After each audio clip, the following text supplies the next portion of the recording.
fat.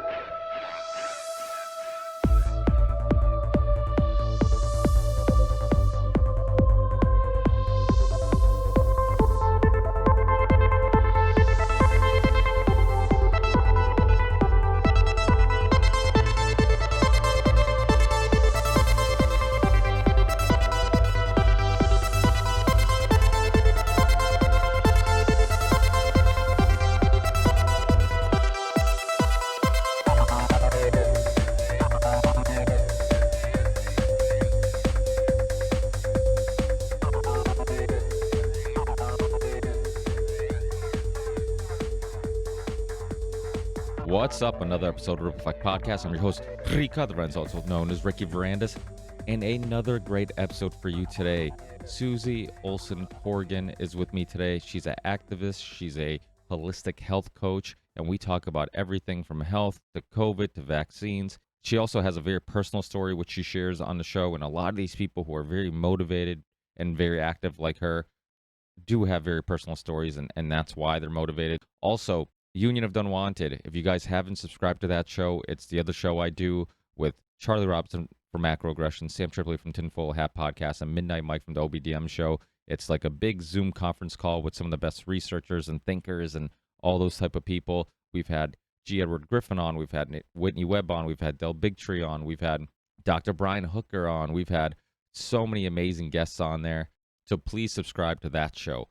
Also, if you want to support the Ripple Effect Podcast, we have a PayPal account. That'll be in the show description if you want to tip the show. We also have a Patreon page where you can support the show monthly, and everybody who has, thank you from the bottom of my heart. I really appreciate it. I let you know in advance if you're a Patreon supporter who's going to be on the show, and I also do once a month a Patreon podcast. So I do a podcast with my Patreon supporters, and I release it as a episode. So make sure to join Patreon so you can be on the next one and participate on the next Patreon podcast. I also have a merch store, Ripple Effect Podcast merch.com. We have hoodies, t-shirts, tank tops, all that type of stuff, mugs. Go there, check it out. Another great way of supporting the show. And recently I just started a Rockfin show called Ricky Rants on Rockfin. That will also be in the show description. And I think that's it. Enjoy our conversation, and I'll see you guys on the next one. Peace.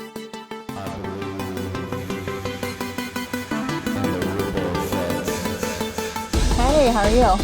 Good. Good. I just got this article someone sent me about Bill Gates saying that we might need a third COVID vaccine. So I'm sharing it to Instagram real quick. You know, It's endless. I know, it's just like, can we ever get a break, dude? And it talks about how he's a philanthropist. I'm like, what defines a philanthropist? Like, I would just like to know, because if he's a philanthropist, like, dude, stay the heck away from me. Yeah, It's crazy. they overuse that term, or they use it like, I mean, I don't know, like it justifies everything, and like there's nothing to be skeptical or to question. It's like, oh, he's just doing, he's helping the world. And I actually somebody who's going to be on my show this I think Friday. I don't know if you know who Hotep Jesus is, but he's kind of like he's big in like the tech scene, and he's been on the Rogan podcast. He's been a bunch of different places, but Cool.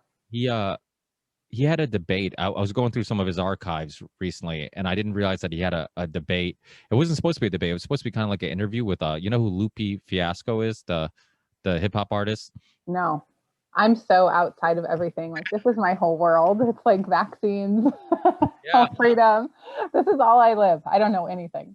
Well, it's funny you say that, because I originally I was a musician, and in time, I kind of just got so obsessed with like research and trying to do things that I thought were more important, that everything else kind of did take the back burner. It took a back seat to these conversations and the podcasts and all the other work that I do. But yeah, it was interesting because Lupe Fiasco, he is one of those people who, I mean, I don't know, he has like 1 point something million followers on Twitter, and is, oh my God. he's a huge artist in Wow. the scene.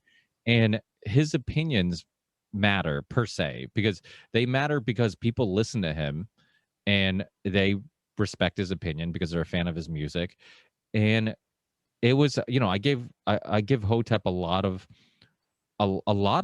respect, because how he kept it all together and how respectful he was during the whole time. I mean, it was obvious that he was pushing a lot of the mainstream narrative, and somebody who's so passionate about these topics, like, you know, yourself or even me, but I have a much less personal story in regards to this, and even I get emotional. Like I'll get upset with, because people will use certain trigger words, or you Yeah. know that they're repeating, like they've done very little research into the other side of the argument, and yet they're basically talking to you like they're sure.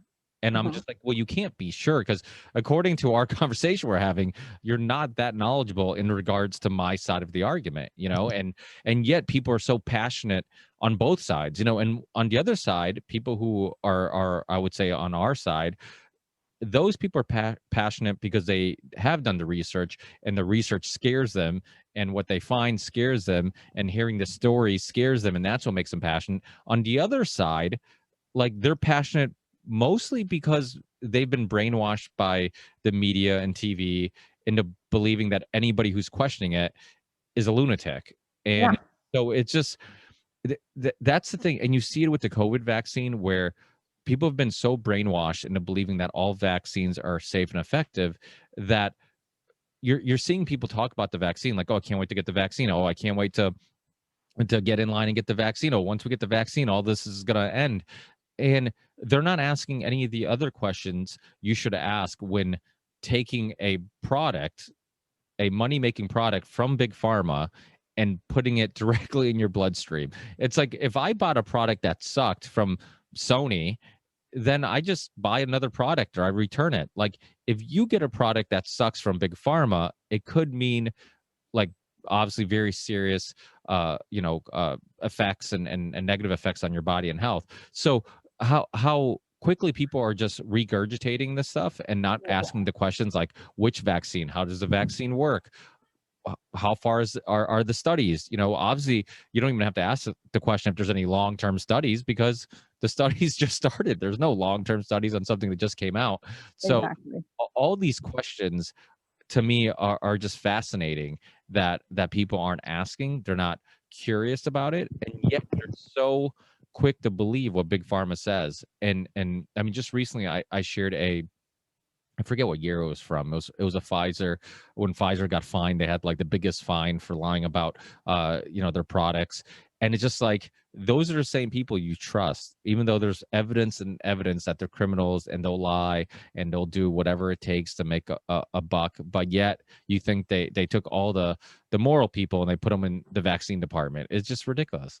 Yeah, no, it's absolutely insane. And what I think is really interesting is everyone says, well, it's a vaccine and vaccines are safe and effective. Vaccine is like this just umbrella term, which means you can get away with anything. There's no liability. They save the world. Everybody's happy to take it. And it's like, you don't say that about pharmaceuticals. You don't say when a new pharmaceutical comes on the market, where it's a pharmaceutical, they're all safe and effective. Like, we know that there's problems because there's so many more checks and balances. Like, we have the FDA approval process, which, I think the FDA is kind of a joke in and of itself, but still, at least we have that with these coronavirus vaccines, these COVID-19 vaccines. It's going through FDA, but it's only getting emergency use authorization. That's not the same as approval. And people aren't understanding that. And then the media is coming out and saying, oh, but these have been approved by the FDA. So of course they're safe and effective. Well, it could be ignorance, or it could be gross manipulation of the public so that they buy into this product that doesn't have liability under the PrEP Act, and so on and so forth. So, you have to look at that, like how much of this is a marketing campaign, and so much of it is, and people are buying it because it's under the term vaccine. Then you have to go into the definition of what is a vaccine. Does this really qualify for that? And so there's, that's a whole other rabbit hole I feel like you can go down, and people are just too overwhelmed. So I don't even go there. I try to keep it like pretty high level. Like, do you know that, vaccine manufacturers don't have liability? Do you understand that the Vaccine Injury Court has paid out over $4 billion? Do you know that you have to go to a special court if you want to sue, and that compensation that comes back to you comes from taxpayers? Like, do you understand these basic principles? And if you ask in that kind of way, but not like in a condescending way, as I may have just come across, but like in a very curious way, like, oh, did you know, even dumb it down to the point where you kind of sound ridiculous. I mean, I do that sometimes, especially when I'm talking to younger people. I'm talking to a 22-year-old that doesn't have children, that's single, that doesn't understand what's going on, then I'll just be like, hey, you know, like, did you know that vaccine manufacturers don't have liability? That means like you can't sue them. If you get hurt or like injured or even if you die, like you cannot sue them. Did you know that? And they're like, no way. Like you can sue anybody for anything. It's America. And so I think like learning where your audience is at and having those conversations and just starting with like things like that is really helpful and really effective, because then they don't feel like they have to be on the defense. Yeah, no, I think that is super important. The just ability to have this discussion without putting anybody down or making them feel like you're attacking them for being ignorant on the topic. But I think sometimes they make it hard because they will use terms like, oh, what are you, an anti-vaxxer? What are you, a conspiracy theorist? Oh, do you know that, this doesn't, or Dr. Wakefield's a kook or whatever, and instead of talking about the specifics, they'll jump to those things, which probably, in your case and definitely in my case, get me a little upset, because I'm like, we're not even talking about what, like, any specific thing. You're just using these blanket terms and just throwing out these things and pigeonholing me, and you're not really discussing these actual facts and information. And I've used this as an example on the show numerous of times. The idea that you give everybody the same cocktail of ingredients and nobody has a negative effect from it is the most unscientific thing anybody can say. If I gave every kid in the world peanut butter, some kids are going to die. Like, and peanut butter we don't look at as very dangerous. So this idea that you can get a cocktail of ingredients from big pharma, shoot it into every single child, and think that there's not going to be some negative effects, like people who are so sure that, oh, that wasn't from the vaccines or that wasn't from vaccines. I'm like, if every kid's getting vaccinated, of course there's going to be some reactions. And my big thing is always like, I don't like to use the term like anti-vaxxer, which, if somebody considers me an anti-vaxxer, I'm okay with it. But I don't like using the term because I want people to understand that what I think is really important is getting both sides of the argument. And my biggest problem is that parents are constantly told about the risk of not vaccinating their kids. And yet they're never told about the risk of vaccinating their kids. And to me, like, I've had friends of mine listen to specific shows on the vaccine topic, and they'll say, oh, Rick, I kind of feel bad about vaccinating my kids after listening to that show. And I'm like, you shouldn't feel bad. You should be mad. You shouldn't be mad at yourself. You should be mad at the fact that this information was suppressed from you, that you didn't get this information, because as a parent, you made the best decision based on the information you had. And that information is being controlled. I've had Mickey Willis on the show who did the pandemic documentary. And I mean, the extent, and Dr. Judy Mikovits has been on the other show I do, the Union of the Unwanted. And I mean, the extent that they will go to suppress people like them, which they're just people with opinions. Like, you can disagree with them, but the way you fight bad ideas is with good ideas. You don't suppress it. So if you think it's a bad idea, you let the argument be public, and we discuss it, and we filter out the stuff that doesn't make any sense. But they're not even letting our side of the argument be told, because they know it'll probably seem logical and make sense to too many people. They'll be like, you know what, that does make sense. Like, now I think there is some reason for concern. And I guess the one good thing that came out of 2020 was the fact that many of us, like, we were considered completely, conspiracy theorists, anti-vaxxing, vaxxer, crazy people until 2020. And it seems like the general public is much more open to the idea that maybe they should second guess vaccines, just as a whole. Because I saw it in Massachusetts where I live. When they added the flu vaccine to the schedule, everybody was like upset about it. Everybody was like, oh my God, can you believe it? And I remember like telling parents, I'm like, they just added one more to the schedule. Why aren't you upset about all the vaccines that are on the schedule? I'm like, all these vaccines that are required for you, for your kids to go back to school, you should be upset about all of them, because they could all possibly do some damage. This idea that like you're upset about this one, it's like it shows you the conditioning, the extent of the conditioning, that everybody has just accepted the vaccine schedule for so long that only when the vaccine schedule slightly changes that they're like, oh, now I'm pushing the brakes. I'm not gonna, I think this is too much. It's like, why is your kid getting a Hep shot at 6 months? Why is your kid like? You should be asking these questions about all these things. I know I'm passionate about this topic as much as many people, so it's hard to not go on these long rants about it. But anyways, people I'm sure are sick of hearing me. Let's hear more about you. How did it, before we get into some of the specifics about current events and what's going on in the world today, and some of the things we already kind of scratched the surface on, do you mind getting into a little bit of your backstory, how you got into like homeopathic, this alternative look at health and medicine? Yeah, absolutely. So my son was injured by vaccines when he was 1, and I got the pediatrician acknowledged that he had a vaccine reaction. He'd been hospitalized multiple times from vaccines, and I kept taking him back because I heard that he was better off having a reaction to a vaccine than getting a vaccine preventable disease. And so I was a 22-year-old first-time mother, and I did what my doctor told me to do. My grandfather had polio. He was in an iron lung. He lived in a convalescent home. Like, we went through all that. So my whole life growing up, it was vaccines are safe and effective. Vaccines save lives. Vaccines kept grandpa here, who had a huge hand in raising me. So I never one time questioned vaccines. So when my son had this severe adverse reaction, it was really like life altering for me. Not because of the reaction, but because it totally clashed with the paradigm that I had always believed vaccines are safe and effective. So when I hear that from other people, I do have a lot of sympathy because I know exactly what it's like to be in that place and then have your world come crashing down. So I watched my son have this severe reaction. And then over the next couple of years, he spent a lot of time suffering. He spent a lot of time screaming and crying and unable to participate in daily life.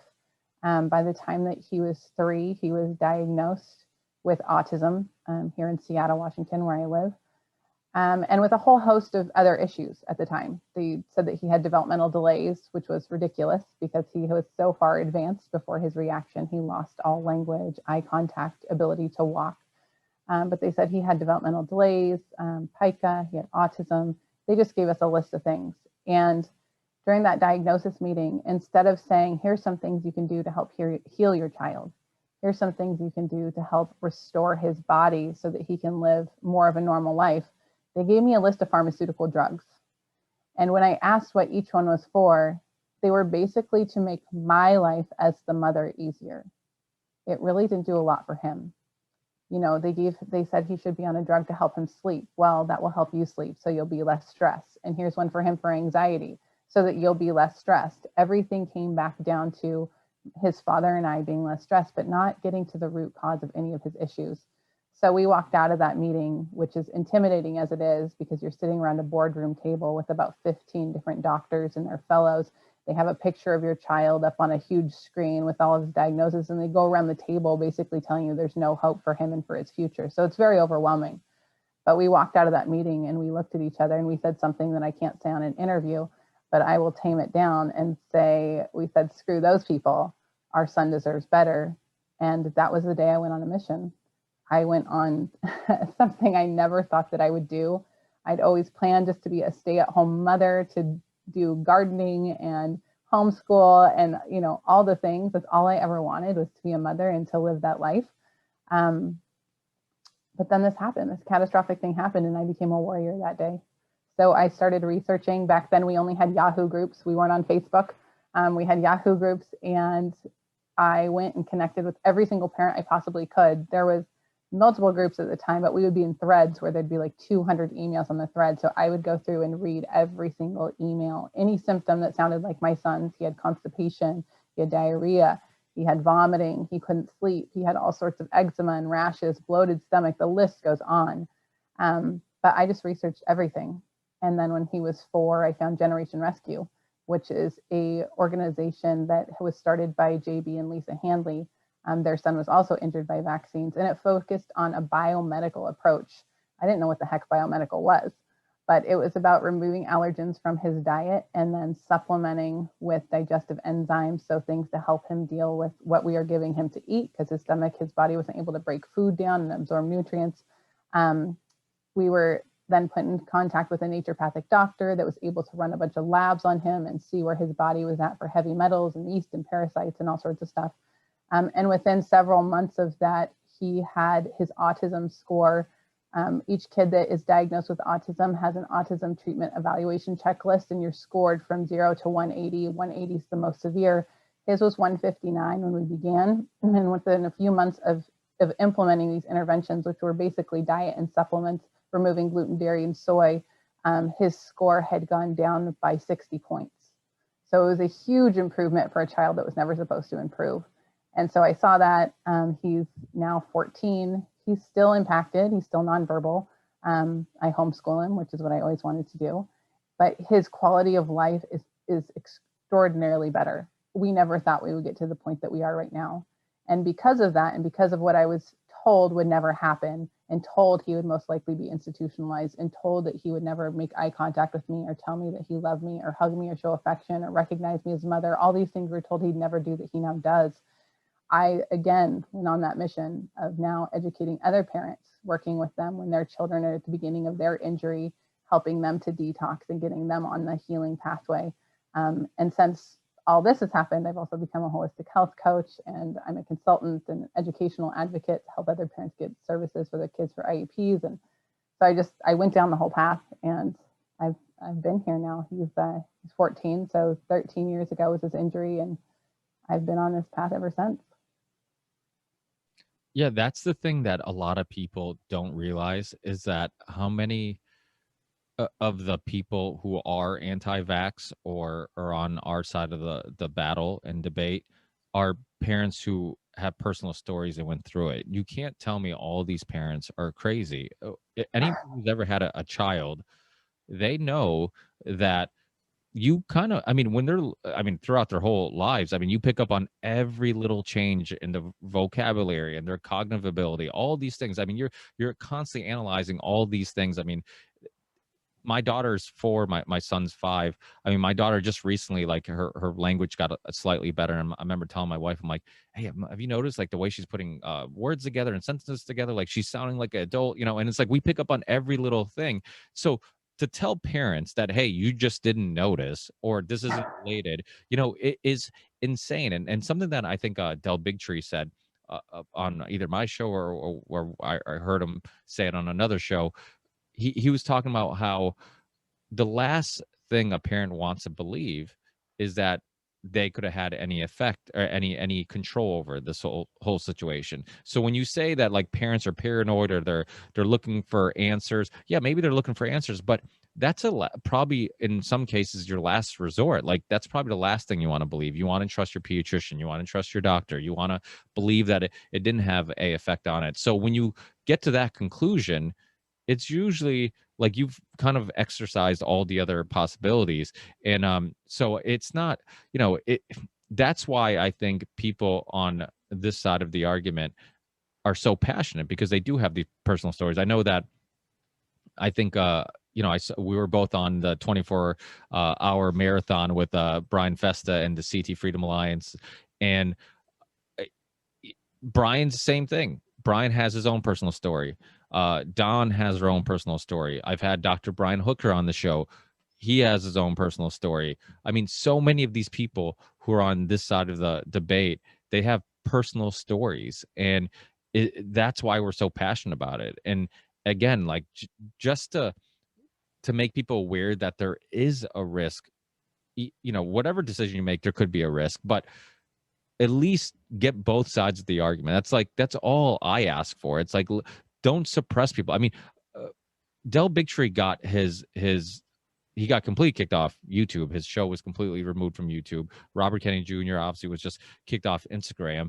But yet Del Bigtree was the reason why Massachusetts doesn't have mandatory flu vaccine now, which they just added not too long ago, and now they got rid of it thanks to ICANN, his organization, which sued and went to court and then won. And yet all the articles are locally, none of them are mentioning his organization, because they don't want to give credit to somebody who's linked to, the anti-vax movement. So it's to me, big pharma is probably the biggest threat to humanity and society. And And it's wild. Yeah, it's wild that people will talk about the military industrial complex being a threat to humanity and society, because it's easier to, I guess, digest the idea that people who make tanks and weapons and bombs would do things for profit. But the same way they can lie to the public into a war, they can lie to you into a vaccine. Yeah. And I think you made a really good point there is that, we as parents would like to have it be something besides the vaccines. I know that I would, because I could have stopped it. Knowing that my son's life is permanently altered, that he will never play sports, he will never get married, he will never have children of his own, he will never have a career, he will never have independence, he will live with me until I die, knowing that there's something that I could have done to stop that from happening so that he could have lived the life he was supposed to. There's nothing in the world that I wouldn't give to be able to go back and to take that back.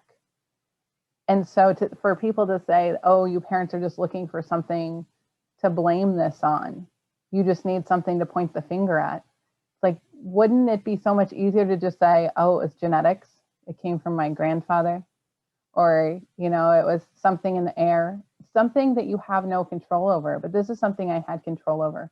I was not given the risk benefits of vaccines. I was not told the risk of these quote unquote vaccine preventable diseases. I usually say vaccine targeted illnesses because I think it's ridiculous. It's just one more marketing campaign slogan. But, we haven't been given informed consent. And that's what it comes down to. And so now we are where we are because of that. Did you end up eventually, maybe, did you end up going to a vaccine court? I know Brian Festa ended up going to a vaccine court. Did you have any experiences with that? No, I didn't even know there was vaccine court until my son was like 6. But I'd reported it to VAERS. I found out about that maybe 2 years later. But I was so far in the path of trying to figure out what the heck was going on with him, and having him, when I say that he was screaming all hours of the day, it was 6 to 10 hours a day. He was just screaming. He would scream till he passed out or vomited. It was horrific. His body broke out in full body hives. He had eczema. He had all sorts of food intolerances. I mean, he was suffering constantly. So it was just trying to figure out, like, how do we get you through day to day, buddy? And, there wasn't really time for anything else. It was that darkest probably time of my life, because you're watching your child. The one thing you're supposed to do as a parent is protect them. Like, keep them healthy, and keeping them happy even is secondary, but keeping them healthy is like, that's your job as a parent. And to see what had happened to him, because I didn't do my research, because I didn't know that there was risk to this pharmaceutical intervention. It left me pretty exhausted and just focused on the day-to-day. So there's a lot that I missed out on because of that, unfortunately. Yeah, any parent out there would understand, because I mean, even little things like, my daughter once got her thumb stuck in a door at a school I was playing basketball at, and I remember how helpless and how disappointed I was on myself, because I'm like, same thing. Like, anytime your kids get hurt, you always think like, okay, this is the one job I have, is like to keep them safe, and it's like I can't fail at this, and you feel bad. And so I couldn't imagine going through what some of the stuff that you and other parents have gone through. Uh, it's, but again, personally, I don't put any of the blame on any of the parents, because you're only as good as the information you have access to. I mean, I've talked a lot on the show recently about, well, not just recently, the last couple of years, but more recently, about censorship.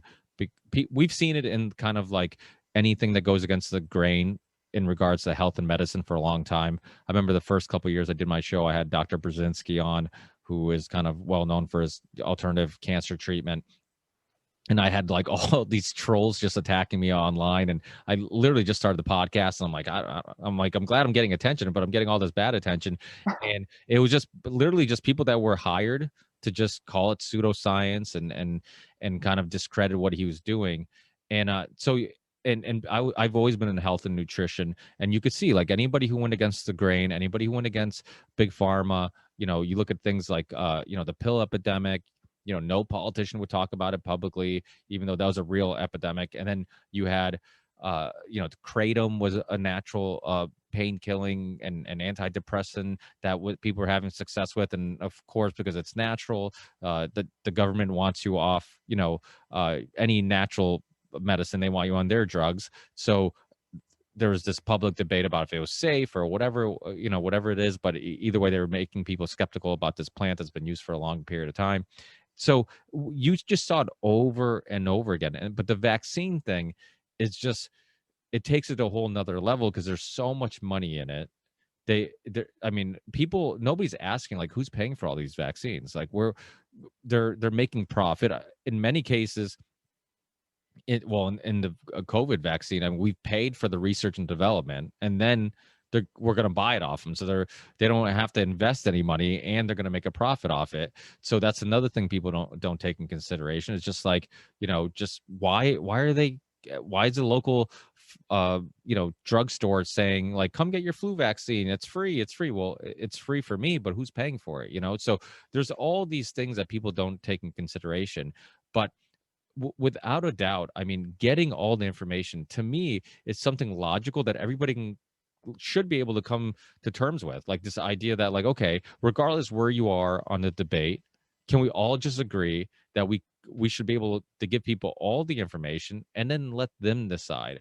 But that's not happening. And I mean, I don't know. I mean, are you optimistic? Are you people like Brian? He's doing great work, and I love the fact that people are getting more skeptical about it. But you're also seeing a lot of pushback in the other direction, like in Washington when they're giving kids the consent to vaccines in schools, and all these rewards for getting the COVID vaccine. Like in Massachusetts, I just read an article a couple days ago about reduced sentences if you get the vaccine. I mean, that's crazy. What does that tell people? I mean, that they will go to that length to if you just get this vaccine, like, hey, just get this vaccine and just play along, and you get all these things. Who knows? They'll maybe even send you a paycheck. All these things, and it's like, it's nuts. Yeah, I say it all the time. I have a hashtag that I use on Instagram and Twitter and everywhere where it lets me until it flags me. But coercion is not consent. We are being coerced. They are going in specifically to minority and low income communities, and also here in Seattle to the homeless populations. And they've been incentivizing people to get vaccines, all sorts of vaccines, for years. And now the COVID-19 is just the next step. And it's insane because they're not giving them informed consent. They're going around to the homeless camps and they're saying, we'll give you a $10 Subway gift card or whatever it is if you get this vaccine. And still very many people aren't saying yes. So this is the constant issue that we're dealing with. It's just this like beating down your door, begging you to get these vaccines. And yeah, we're paying for them. Just recently, an article came out too that showed that Merck and Moderna's execs sold off a bunch of their stock in this last year because their prices were going up, obviously, as the COVID-19 vaccines were in development. So it's like people are making tens of millions, hundreds of millions of dollars off of these products and exploiting, once again, minority populations and just the general population. And it's funny because one thing it seems like will happen is if a conspiracy theory, or what the public is calling conspiracy theory, if it's true, in time it'll be accepted. It'll, like, the truth will seep out one way or another. You can't hide the truth forever. And the minority thing, one thing you're starting to see is this correlation between like vitamin D deficiency, and which makes sense in the minority communities because they're darker skin, they require more sunlight. So like that was something people were saying months ago, and people were like brushing it off like, oh, that's a conspiracy theory. Oh, things like it's a bad flu was a conspiracy theory. Now it's much more publicly accepted. If I was saying this in April of last year, or during the height of the lockdown, people would have lost their mind if I said that on Facebook. If I say it today, people are like, yeah, but the old people, and it's like, it's, so many of these things you can only suppress it for so long. I mean, the thing that boggles my mind is that there's so many people that know somebody who didn't die of COVID, or at least very unlikely, and they lied about it and called it a COVID death. There's plenty of people who know of people who waited in line to get tested, got out of line, then got positive test results in the mail. There's like all this evidence of fuckery, and yet, like, they're still like, yeah, but I should get the vaccine because my grandmother. It's like, they didn't test it on. Oh, and also the other thing, like the pregnant women, like I was talking to somebody recently. I'm like, you do realize like they didn't test it on any pregnant women. Like, you are a guinea pig. You don't know what's going to happen. And now you're hearing stories about abortion, or not abortions. Sorry, miscarriages after after getting the vaccine. Is there a correlation there? I don't know. I mean, but to me, it's kind of, it doesn't seem coincidental. And to me, I have a huge issue with anybody dies with like a runny nose prior to the vaccine, they immediately consider it COVID related. If you die after getting the vaccine, regardless, what your symptoms are or whatever, it's not COVID related. So it's these two extremes. But are you it obviously in your personal life, I mean, hopefully, are you surrounded by people that you're constantly having this discussion with? I mean, how do you get through to them? How do you get through to somebody who is convinced that the vaccine is the road to a new, or something that looks like the old normal? Yeah, I mean, I just go back to, so I'm kind of a nerd. I sit on the FDA VRBPAC meetings, which is a vaccine-related biologics products advisory committee, and I listen to Moderna and Pfizer go, and they present their case to the FDA's VRBPAC committee, and they say, we want an EUA, and this is why. And so it's, for those that don't know, EUA is emergency use authorization. So that's what you can get during a quote unquote pandemic, to be able to go give out your product without going through this gold standard of FDA approval. But I sit and I listen to these meetings, and I listen to the people from these companies presenting, and they're saying our study parameters didn't include whether or not this vaccine stops transmission. Yeah, we don't really know if it's going to stop severe disease or ICU beds being filled or death, but we know that it reduces symptoms. So I listen to things like that, and then you get a PDF download from Moderna and from Pfizer, which they give to the VRBPAC committee every time that they do any kind of presentation. And Johnson & Johnson will have theirs on the 26th as well for their COVID-19 vaccine. And then I highlight those parts and I screenshot them, and then I send them to everybody I can think of. I blast them on social media. I send them out on email campaigns. I really do everything that I can, because then it's coming straight from the horse's mouth, which I think is really important. When we go to third-party opinion websites, like even me, I have an organization, but if I send something that's labeled with my organization name on it versus the CDC or the FDA, then people don't look at it that seriously, because they're like, well, you're biased, so I'm not really going to look at that. And a lot of times I watch the analytics and they won't even open the emails. But if I'm sending it and I'm telling them like headline CDC data, and I can send that to them, they're more likely to look at it. And I also have the opinion of, it's not my job to change your mind. It's my responsibility to share this information because I know it. I know that my son was injured by vaccines. I know countless other parents, because I've traveled the country, that I've spoken to, I've met their kids, I've seen the impact that this has had. So I know this information, and I'm going to share it with people, and I'm planting those seeds. But I know that sometimes it takes one touch, one seed plant, and that's going to come to fruition. The person's going to have the aha moment, but most of the time it's going to be 10, 20, 30 times where they've had information sent to them, or they've had personal in-person conversations, or they've read that article that you sent, or whatever it is, until they're really going to see what's going on. And they might only see it for the HPV vaccine. When the book HPV Vaccine on Trial came out with Mary Holland, Kim Mack Rosenberg, and Eileen Iorio, that book was incredible. And I was able to use that as an amazing educational tool and send it out. When J.B. Handley's book, How to End the Autism Epidemic, came out, I gave out hundreds of those books, because every single person I feel like in the world needs to read it. But again, it's citing science.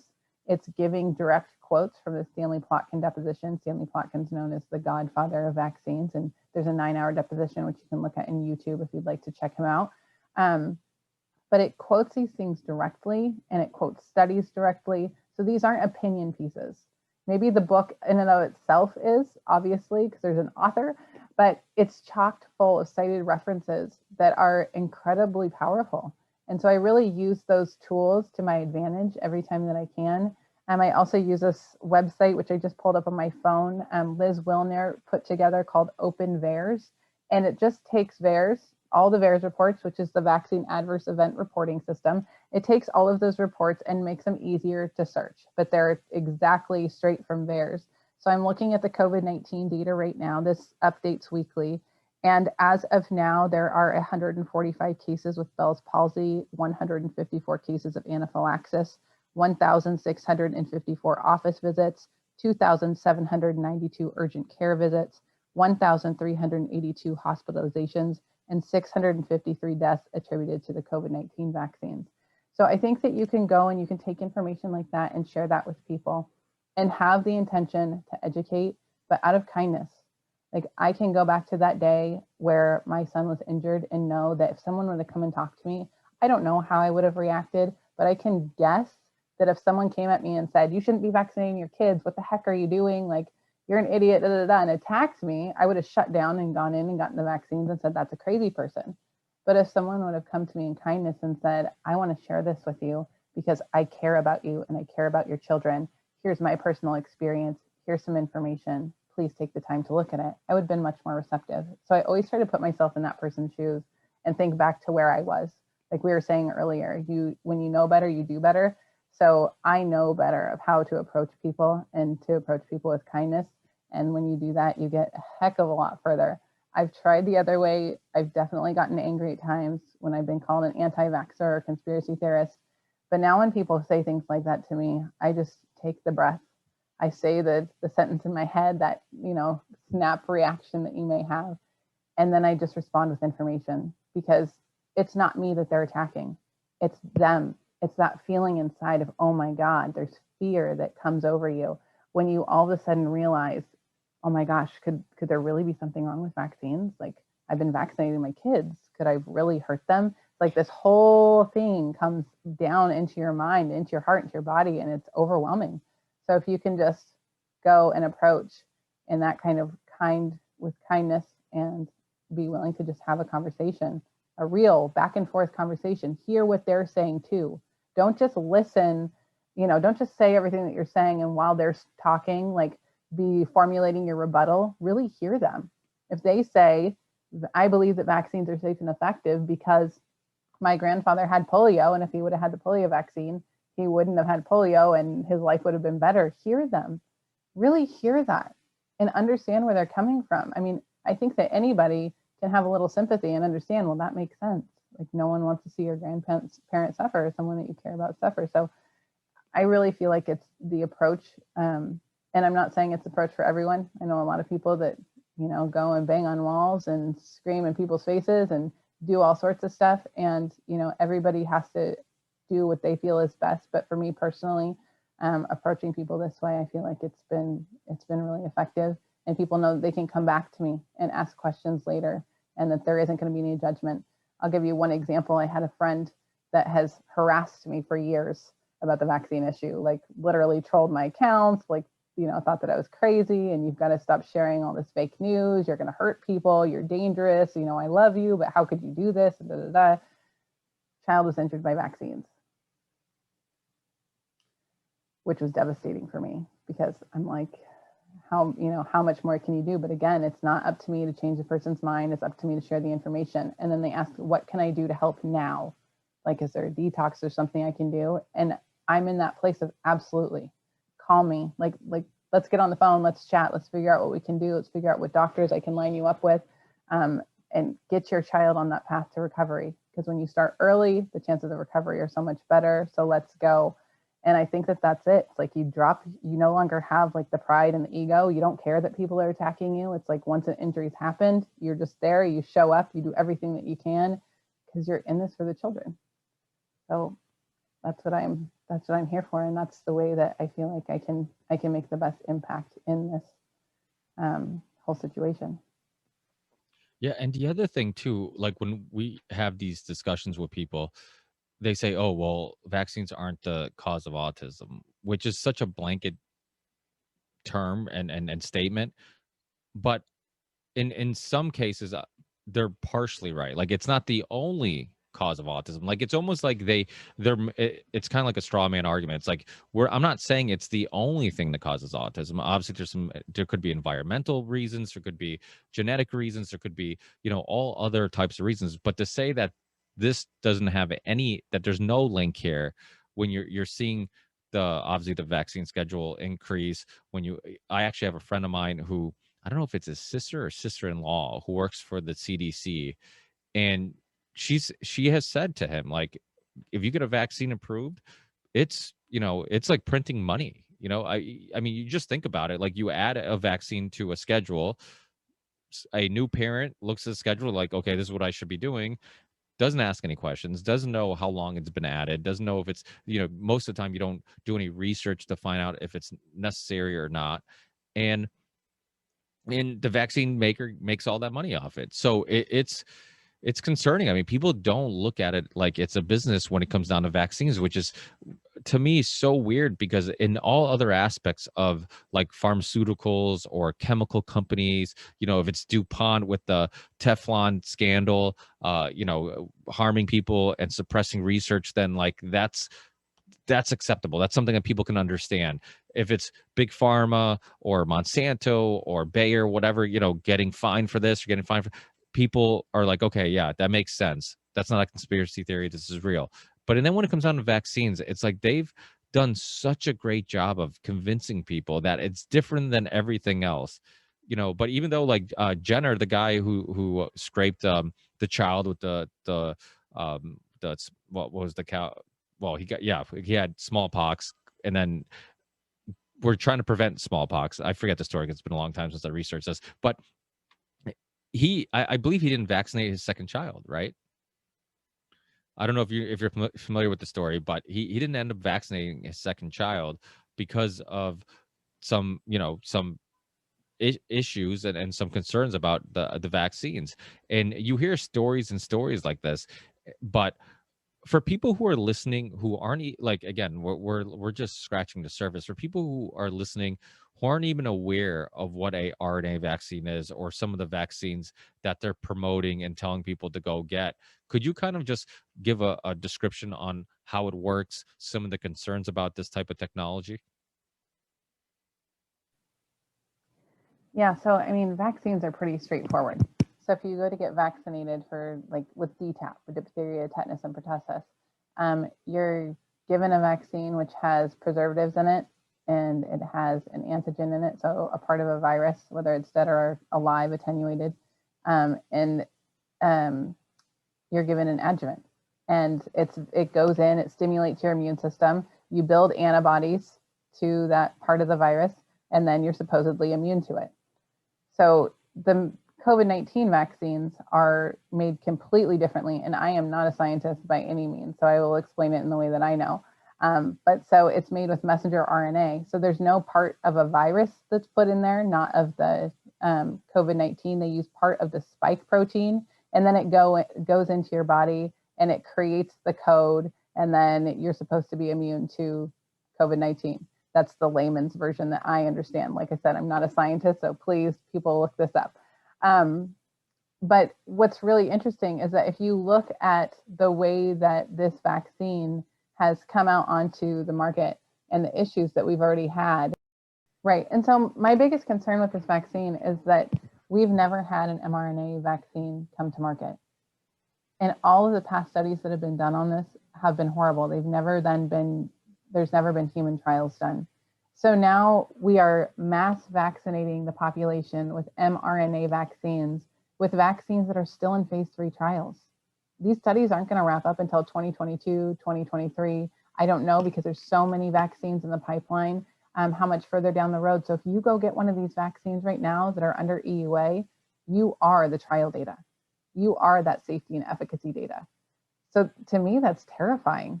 Like, why would I go get an experimental vaccine that's only under emergency use authorization for a illness that has a 99% plus recovery rate? It makes absolutely no sense.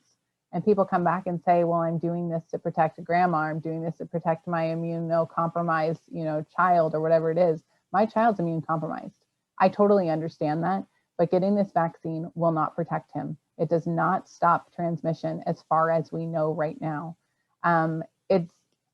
Who knows if we're going to have quote unquote herd immunity or not, but we're hearing that we're going to need to get multiple vaccines or even maybe get a vaccine every year like we do with the flu vaccine. So I don't have any faith in these COVID-19 vaccines at all. I think they're completely useless. I think that this could potentially be mass genocide by looking at the numbers that are coming out of VAERS and the amount of people that are dying, all the adverse reactions that are happening. And for what? To me, it just doesn't make any logical sense. So I'm 100% against these vaccines. But then again, I'm against all vaccines. So.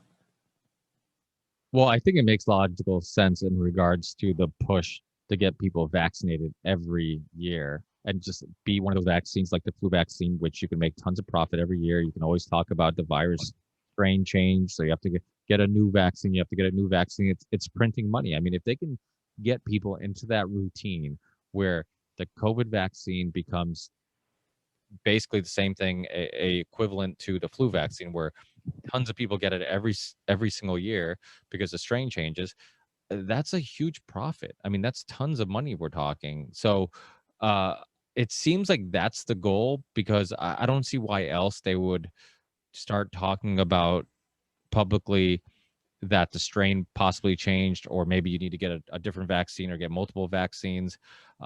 It's to me, it seems like that would be a potential goal of theirs, to kind of take advantage of that whole thing of like, okay, a strain changes, get a new vaccine.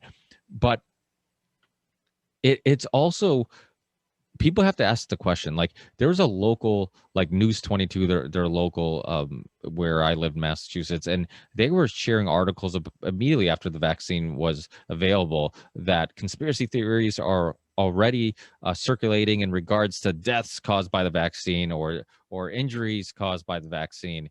And now it's actually like you're actually seeing some more mainstream places report on it. And yet people are still willing to get the vaccine, which boggles my mind, because like you said, 99% of us will be okay. If we talked about the health of the average American prior to 2020, we would say it's pretty poor. Like, people don't take care of themselves. They're back in the day, people used to say, or a doctor used to ask you, are you on any medications? Now a doctor asks you, how many medications are you on? Everybody's medicated with all types of stuff, which all have side effects. They eat on the go, which is usually fast food. Nobody cooks at home. People are obese. So it's like, this seems like a chemistry or a cocktail for disaster, all the ingredients to really cause an issue if you had something that was a virus that could be dangerous for people who are unhealthy. And yet there's no real push to educate people in regards to how do you get your immune system strong enough to fight a cold or a virus, or there is that ex-Pfizer employee, Dr. Edan, I think it was Dr. Edan. He's from the UK. He was well, I'm not surprised that you didn't hear about him, because they do a great job of anybody who is credible to just scrape them from the internet. I think you can still find a video of him discussing this on YouTube. Somebody else uploaded it, but I'm sure you could probably find it on BitChute or Library, Odyssey, some of the alternatives, which now is the only places where you can get some decent information. But he was talking about how, the average cold, right, is a coronavirus in most cases. And just like Dr. Jenner, the guy who is like kind of the godfather, the creator of the vaccine science, using cowpox to fight smallpox, you already have some type of immunity to it. He was stating that because we all have gotten the common cold at some point, we already would have some type of immunity already to this. So this whole lockdown, this whole pushing of the vaccine, and this is an ex-Pfizer employee, all these things are are overboard. They're completely crazy. And even like the herd immunity thing, like everybody's getting it. Like, nobody's talking about herd immunity anymore, and they've actually redefined it, because of the fact that, well, they have so many cases. Why wouldn't we already be at herd immunity? So it's obvious that none of this makes any sense, and it's logical. It's blows my mind that people, that there actually are still people who, their tribalism and defending a team is more important than getting to the truth. So they'll push back only because their team says this is dangerous. This, this is what we should be doing. Wear a mask, don't be a jerk, protect other people, and all this stuff. Yeah, well, it's really interesting. A lot of the reason that I think that people are so willing to go get the vaccine is because they are pouring millions and millions of dollars to combat vaccine hesitancy. Here in Washington State, the Gates Foundation has teamed up with our Vaccine Advisory Committee. They've teamed up with our Department of Health and Board of Health to create marketing campaigns to combat vaccine hesitancy. They're going into minority populations. They're trying to create credibility with leaders in those populations so that they can convince them, coerce them to go get this vaccine. And so when you have that kind of money in a marketing campaign, like, it makes perfect sense why there's so many people willing to do it, because they've been manipulated and they believe that they are doing the right thing. Like you said, they're doing it not to just protect themselves, but the virtuous thing is that they're doing it to protect others. Yeah, and people don't know the history of like Planned Parenthood and Bill Gates and eugenics and depopulation. But even if you don't know about any of that history, why is he constantly trying to vaccinate colored people? And there's there's been that polio outbreak that happened not too long ago, and which was linked to the oral vaccine that they're giving out. I mean, this guy is a lunatic. I mean, you hear him talk, and there's a video too of him talking about how profitable vaccines are. Like, it was a clip. I think they were just talking about. I don't know if it was like just a business investment type of interview, and he was just like talking about how much money there is in vaccines, and I'm just like, why aren't people connecting these dots? Like, this guy, like, if you and I say something anti-vaccine, people are like, well, you're not a doctor, but yet, like, the leading voice in the pro-vaccine movement isn't a doctor either, and yet people are completely okay with this guy giving medical advice over and over again. And I don't know if you're familiar with James Corbett. He's a guest on my show quite often, but he has the best documentary on Bill Gates, on just where all his tentacles go to, and he has influence everywhere. I mean, news organizations, NPR, the WHO, like all these different places. And I remember talking to James when he was on my show after he did the documentary to talk about his new documentary on Bill Gates. And I'm like, were you even surprised about like just how much pull he had? I mean, we're constantly talking about, like, in the alternative media community, we're talking about the Rockefellers and the Carnegies and just how much influence they had all, on the world, and, in some cases on modern medicine. And we kind of look past Gates, and really, like, this guy is our modern day Rockefeller in regards to influence. Yeah, I mean, a lot of people don't. You're exactly right. I need to meet James Corbett because him and I will get along great. I am big into researching Gates with doing public records requests, just figuring out how much he has been ingrained with our Department of Health here in Washington State. But also, what people don't seem to understand is that we use two metrics to decide how to shut down our country and really our world. And those metrics came from the IHME at the University of Washington and the British Imperial College. The IHME was funded and founded by Bill Gates in 2007 with a $105 million grant, and he continues to fund that. The IHME is located inside of the University of Washington. Gates has given more than $1.2 billion to the University of Washington. He has given tens of millions of dollars to the British Imperial College. Bill Gates is the one that is controlling these lockdowns. He is the reason our country is locked down. He is the reason that all these forced vaccine mandates are coming. He is the reason that we believe that vaccines are safe and effective. He is the one that's creating the campaigns to combat vaccine hesitancy. He's the one that's mass vaccinating in third world countries. He is the reason that we've had these oral polio outbreaks. He is the reason that we do not have clean water for all of these children. If he actually cared, if he was actually a philanthropist like he claims to be, then he would be providing clean water for every single child throughout this world. And he could do that with a fraction of the money that he spent towards vaccines, but he hasn't done that. In Flint, Michigan, they still don't have clean water. That's here in our own country. We still don't have clean water. This is not a third world country. This is the United States of America. It's absolutely inexcusable that this is where we are.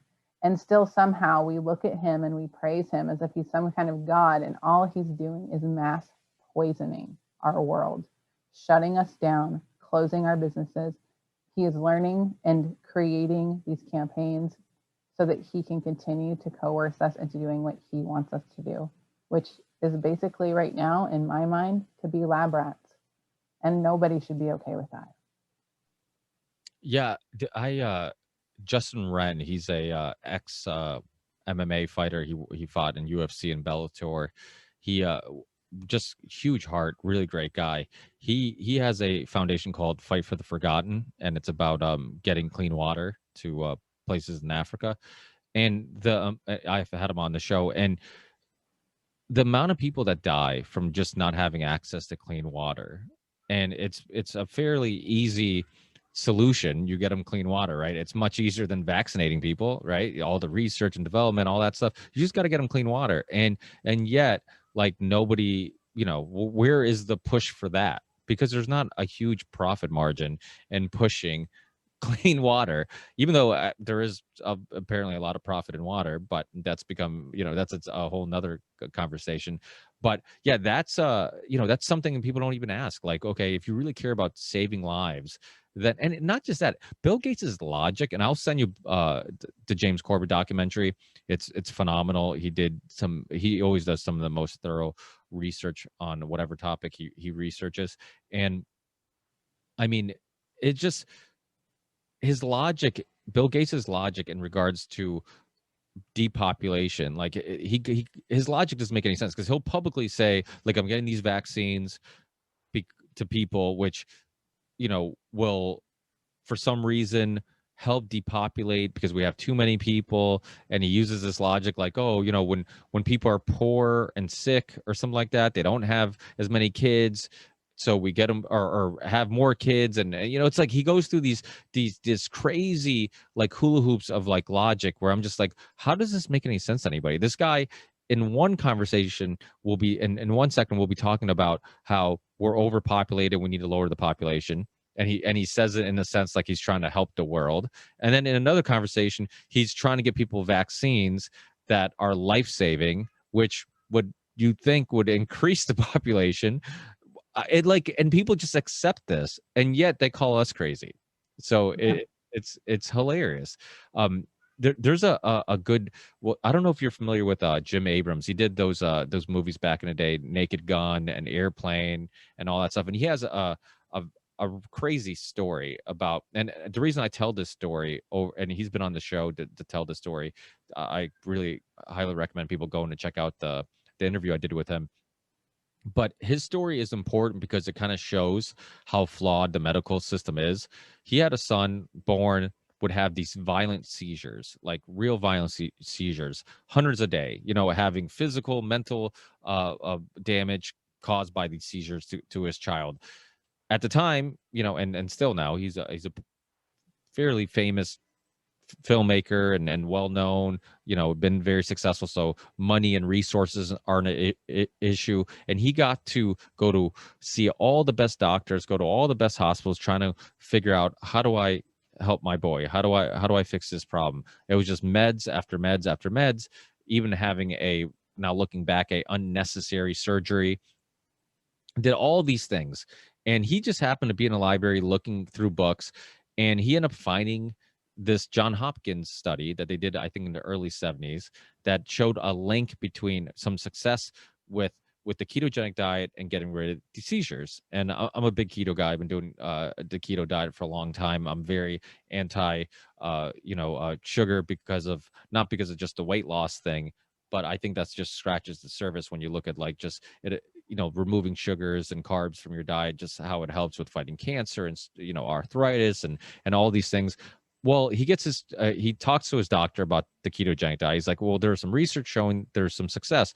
Well, his doctor's like, well, that seems really hard. And he's like, how the fuck can it be harder than seeing my son have 100 seizures a day? Like, and all the stress that it puts on the family. Because he told his story, and I got emotional even hearing it, having kids, I don't know, it just makes us all wusses, but it just, he was talking about how his other children, as much as they loved the son that was having the seizures, in a way they almost they loved him and was mad at the same time, because so much of the parents' focus and energy and time had to be around this one child who needed all their energy and time. So in a way, they almost, it caused issues within the family and all that stuff. To make a long story short, I probably already made it too long, but to make a long story short, he ended up getting his son on the ketogenic diet and completely curing him of these seizures. And his son's name is Charlie. They end up starting a foundation called the Charlie Foundation, all about the possible health effects and positive things that the ketogenic diet can do in regards to health. And it was an example of somebody who got to see all the best doctors. He even talked about how he had friends in high places who got him to cut in line to go see the best doctors. So he had access to all the best doctors. So you assumed those doctors had access to all the best information. And if the doctor's not suggesting it, then it's because the option doesn't exist. And that's something that is a huge issue. A lot of people assume, like, if I'm giving somebody advice and it's not advice that they've heard from their doctor. Like, if, I had a friend of mine who was diagnosed with cancer, and I'm turning 36 this year. He's quite a few years younger than I, so he must be in his early 30s. And I remember telling him, like, hey, you should look into the research of removing sugar from your diet, how it can help with fighting cancer. And we've known for 100 years that glucose is the energy source for cancer cells, so it makes logical sense if you removed it, it would help. And I've had Dr. Thomas Seyfried, who's done a lot of research on this. He wrote the book Cancer as a Metabolic Disease, I think is what it's called. And he he looks into using dietary therapies like the ketogenic diet to fight disease.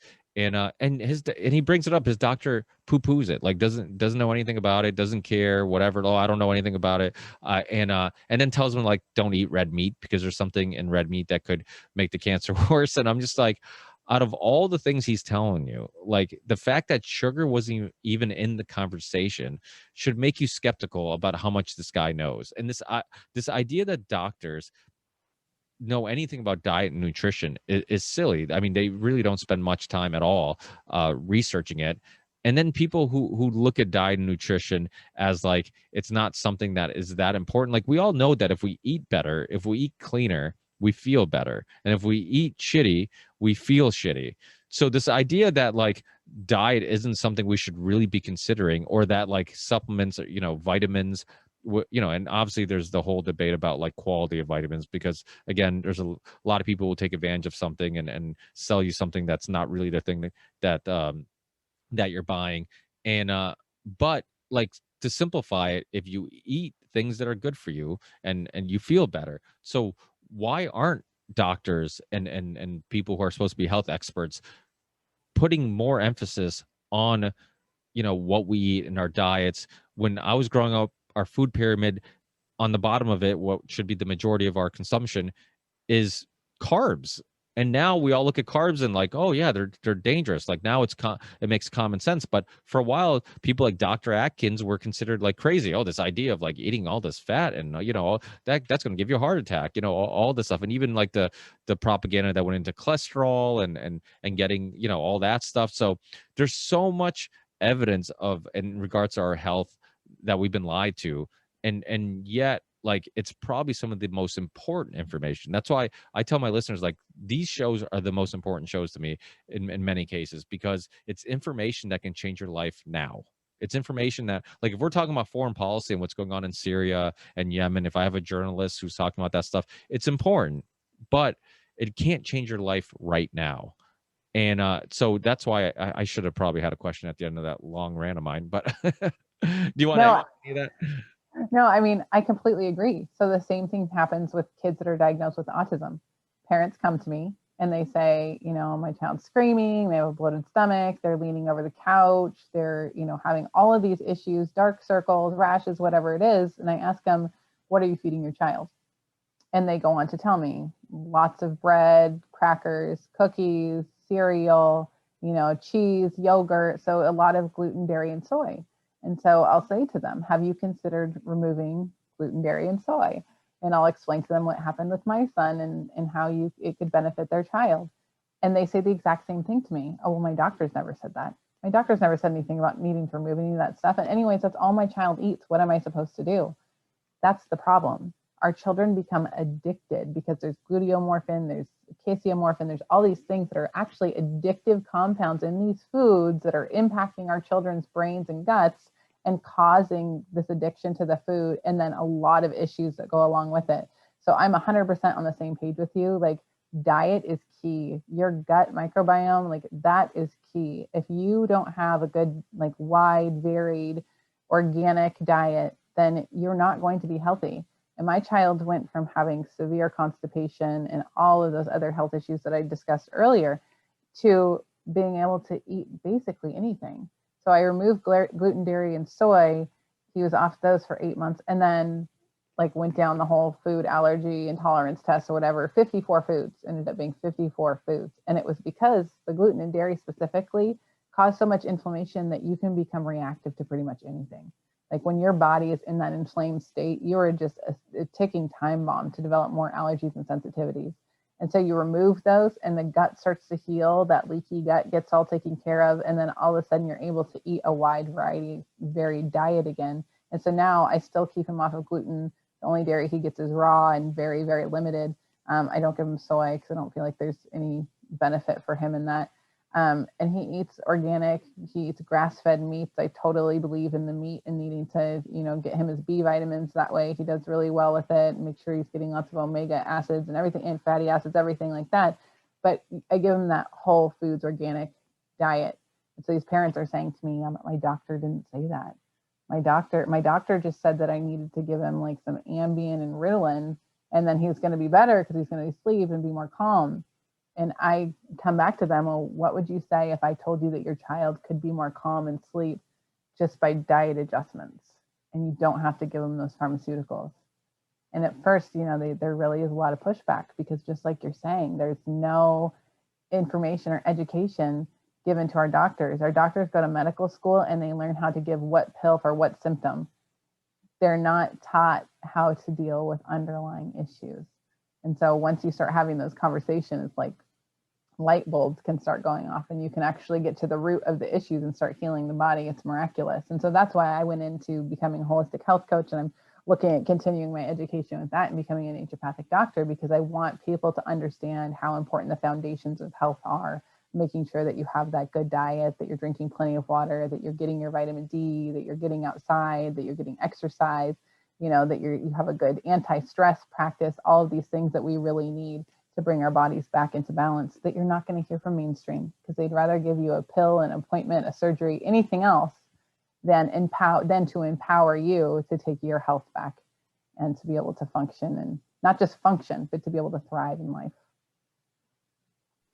Yeah, even the stress thing, it's kind of something people don't think about too much. But I mean, we know mentally if we feel good, then physically we feel good, and vice versa. So it's connected. Same thing with like the whole gut health thing. Like, you have gut issues and it can affect everything. You're mentally, physically, I mean, everything. And it's like that saying, I have a gut feeling. A lot of people believe that was because they understood there was some connection between the gut and the brain. And now you hear people say it's like the second brain and all that type of stuff. So and so many of people's gut issues is dietary. It's because of the crap they've been eating and the damage they've been doing, right? Yeah, absolutely. And if you can just get off some of that stuff, I mean, I'm glad that you can edit this, because I can give you a personal story and you can decide to include it or not. But I'd say I was morbidly obese. I was well over 300 pounds. I'm 5'11". You were over 300 pounds? Yeah. So I was 5'11", like 300. I don't even want to say. I was well over 300 pounds. And every single doctor that I went to told me the same thing. Like, your diet looks good, you're exercising, we just don't know what's wrong. We can't figure it out. They do my blood work, everything will come back great. My blood pressure was fine. The only thing I ever came up with was a little hypoglycemic, so a little low blood sugar, and a little anemic, a little bit of low iron. And that was it. Once in a while, my vitamin D would be slightly down according to their standards, but that was it. and they couldn't figure out what was going on. And I was just gaining more weight and more weight and more weight. It got to the point where I couldn't buy pants. Even the special order pants online, nothing was big enough to fit me. I was like a size 30 and I just couldn't go any. I mean, it was ridiculous. So I wore stretch pants and they were so stretchy that they were see-through because I was so large. So I'd have to wear multiple pairs of these stretch pants so that, they were opaque and not transparent. So I went through this personal, like, whole thing of trying to figure out what the heck was going on with me. I always knew I had issues with gluten because I had like eczema, and every time I ate it, I'd get bloated, tired, irritable. I'd get kind of bitchy and just like nobody would want to be around me. So I, like, yeah, probably shouldn't be eating this. So I went and did, my first thing that I did was a 28-day sugar detox where I removed all sugar from my diet, like everything. I didn't eat rice. I didn't eat fruit. I didn't eat anything. I just was completely sugar-free for 28 days. In that 28 days, I lost 30 pounds. This was years of trying to lose weight and hadn't lost any. Went off sugar, 28 days, lost 30 pounds. I took gluten out of my diet, which I have, it turns out I actually have an anaphylactic reaction to. Didn't understand why I was always so sick. Took gluten out of my diet and took dairy, except for some raw dairy, and soy out of my diet. And I lost 160 pounds. So of course, I exercised, I did other things, but I was exercising. I was pushing my son in his stroller. We would walk up to 20 miles a day because it's the only time he wouldn't be screaming. So I was like, I always had him in his stroller or in the little carrier thing, and I'm like constantly going, but I couldn't lose weight. So figuring out that diet component and realizing like how messed up our medical system was, again, after I already knew how corrupt it was because of the vaccine issue. But then to have this own problem, gone to so many doctors, they had me do heart monitors, sleep studies, every kind of test under the sun that you can think of, and they couldn't figure out what's going on. And I figured it out by doing research and realizing, sugar, yeah, that's not good for your body. Remove these few, inflammatory foods. And then I was able to, in 2 years, lose, 150, 160. Well, at my lowest, I'd lost 170 pounds, but then I'd lost too much weight and had to gain a little bit back. But it was a huge revelation to me of, wow, they're not going to deal with these root causes. And I don't necessarily think that it's like some malicious, vindictive thing that the doctors are just trying to keep you fat and unhealthy. Maybe some of them are, but I try not to think that way. But just the fact that there was no knowledge. They just didn't know what to do with me. They literally threw their hands up in the air and they're like, Susie, we're sorry, we don't know what to do. But then on the other hand said, if I didn't lose weight within the next, it was like 10 years at the time, 15 years, that they were worried about me having heart damage and all sorts of other things. So that's my story for you. My personal experience with health and diet. Yeah, that's wild. I mean, I would have never guessed. And it's especially now, like the complete other extreme where now you're like, I'm sure, very health conscious and that's a huge focus of your work and your day. It kind of reminds me of like the carnivore diet, like what happened with you, because I think that, I've had Dr. Sean Baker on the show, and I don't know. I mean, he obviously has his love for meat, and I do too. 90% of what I eat is meat, but I don't think meat's like this kind of miracle thing. I think a lot of the success from the carnivore diet is all the things you're eliminating.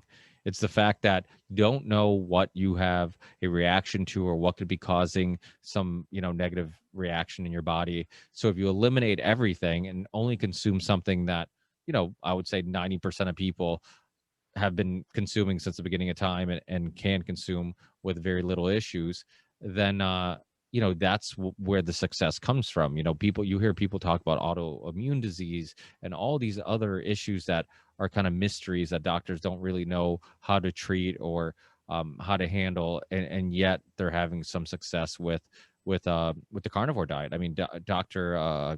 Jordan Peterson and his daughter both kind of cure themselves of many different things using the carnivore diet. So I think sometimes we always think about like, okay, what should I be eating? That's the path to health. But sometimes we should be asking, what shouldn't we be eating? And maybe that's really the focus of getting healthy. Yeah, absolutely. I mean, I can, like I said, say from lots of personal experience and in my own family's life, but also with the families that I've worked with.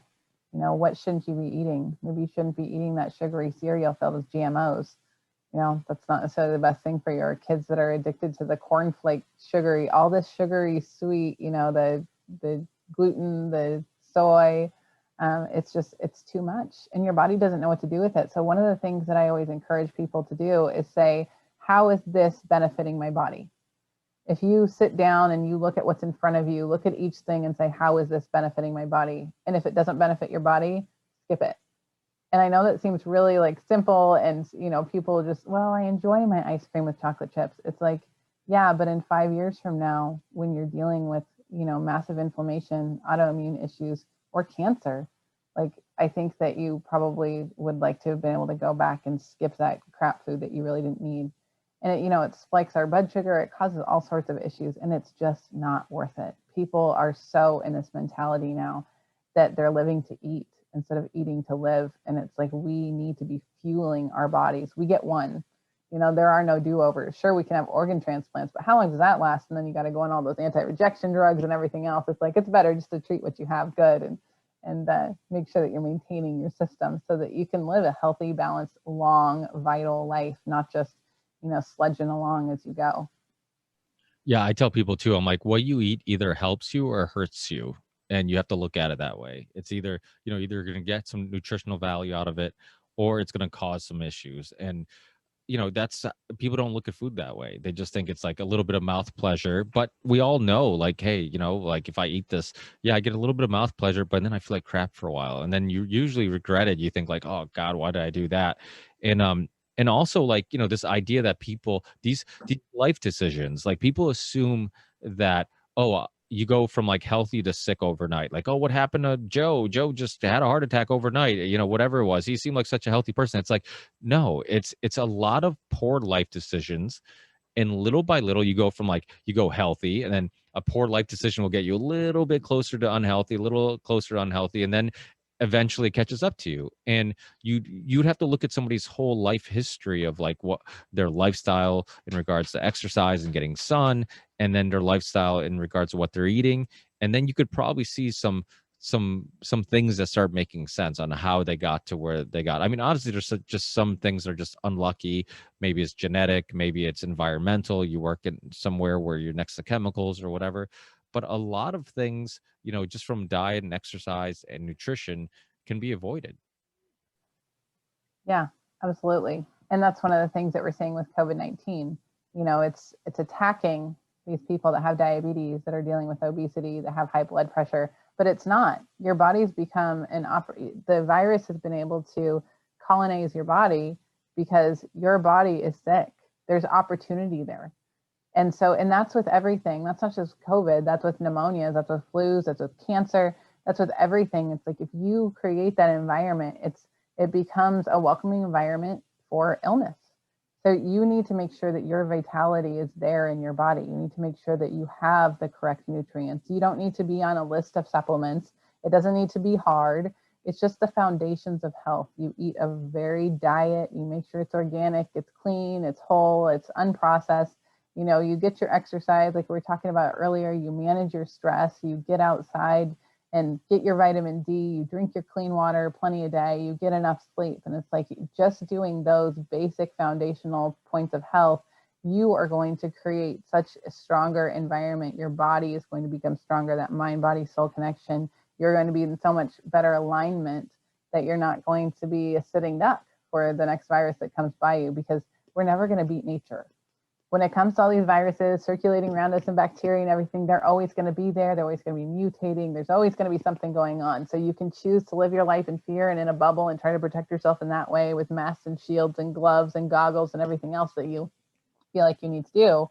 But you're never going to be able to outsmart viruses and bacteria in that way. You need to create a healthy environment in your body so that they can't come in and take over. And I mean, I just think that that's the thing. It's like, feel empowered, be empowered, learn what you need to do so that you can protect yourself and your family, and you can live a healthy lifestyle. You don't have to be scared. You don't have to be freaked out by every new flu season or whatever is going on. Yeah, that's important, because we do have control over a lot of this stuff by, make your immune system strong as possible. that's a big reason why so many people are, well, some of the reason is because the PCR test is bullshit and they're doing too many cycles, and other tests are giving false positives. But some of these people that are asymptomatic, it's just because, we're constantly surrounded by viruses and touching viruses, and they're part of our, our world. But it's not expressing itself, it's not leading to anything, because you have a strong, healthy immune system. And so it is one of those, like, and it's good that we're kind of ending this on a positive note, where it is one of those good things where, like, you can have some control over your destiny. You have control over what happens. This idea, like, and that's the other thing, like, this, people were so afraid of this virus. I mean, you had videos from China of people like passing out and like, oh my God, everybody assumed that, like, if I got this thing, we're going to die immediately. And now we've kind of all accepted, like, oh, you might get some mild symptoms. And, but if you keep your immune system as strong as possible, you take some vitamin D, get some sun. I mean, I still think, like, the best nutrition comes, naturally from foods and whatnot, but it doesn't hurt to supplement if you think you live somewhere like, I live in Massachusetts and we're getting limited sun these days. And but to supplement with these things will help, and have some control of your own destiny, have some control over your own life.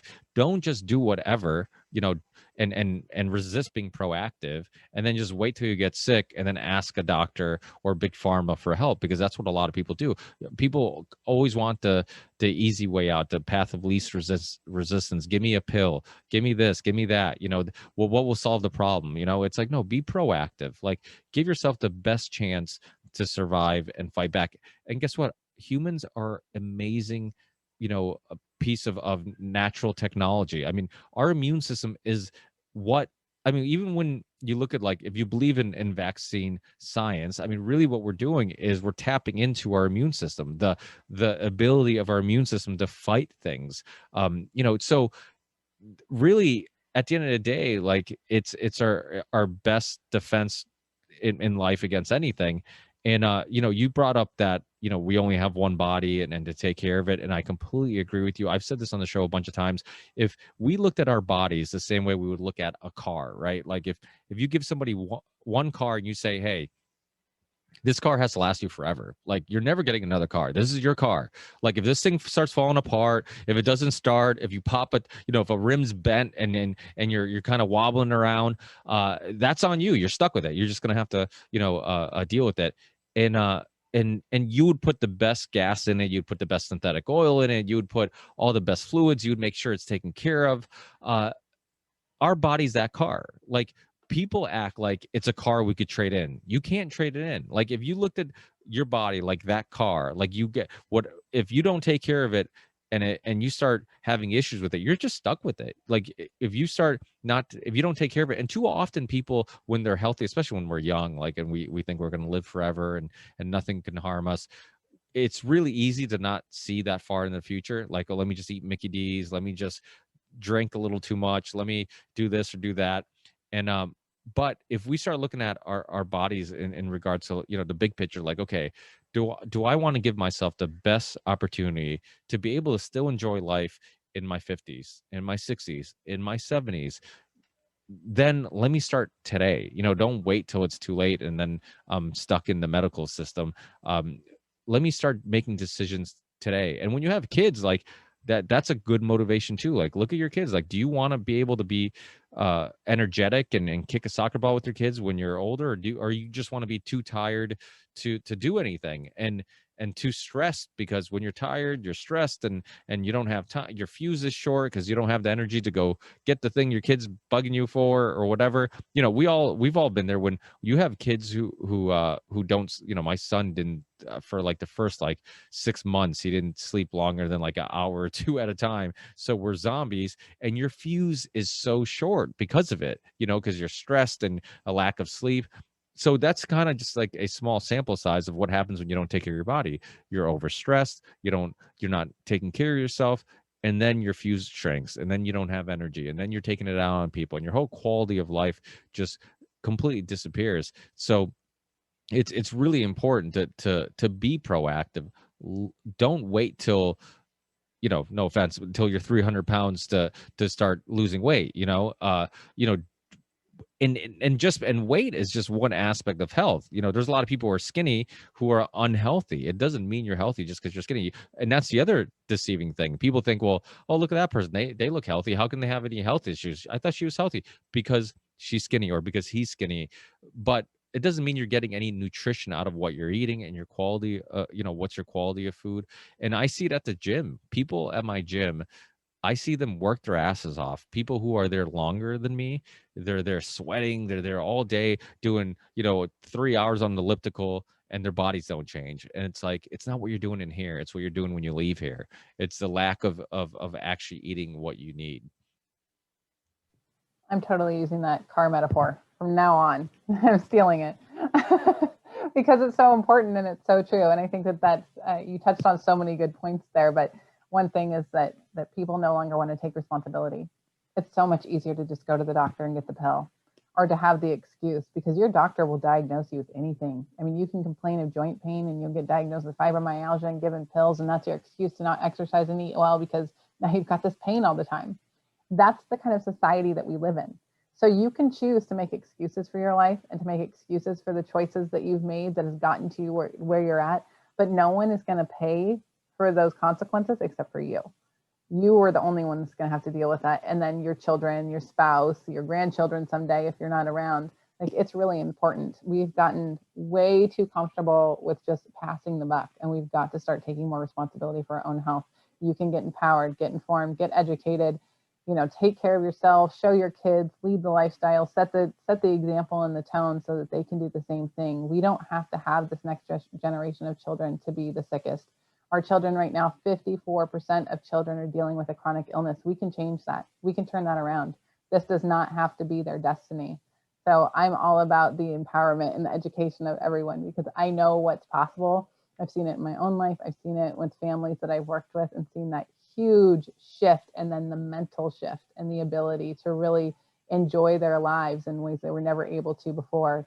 So yeah, I could go on about this for days, but I'm definitely all about all the education and just taking charge of your health again. So for people who are listening who want to keep up with some of your work or maybe connect with you, what are some of the social media platforms you're on and some of the projects you're involved with? So I'm on Facebook and Instagram, Twitter, all that, Telegram, Signal as Susie Olson Corgan. I have an organization called Initiatives for Family Health, and you're going to hear my child in the background.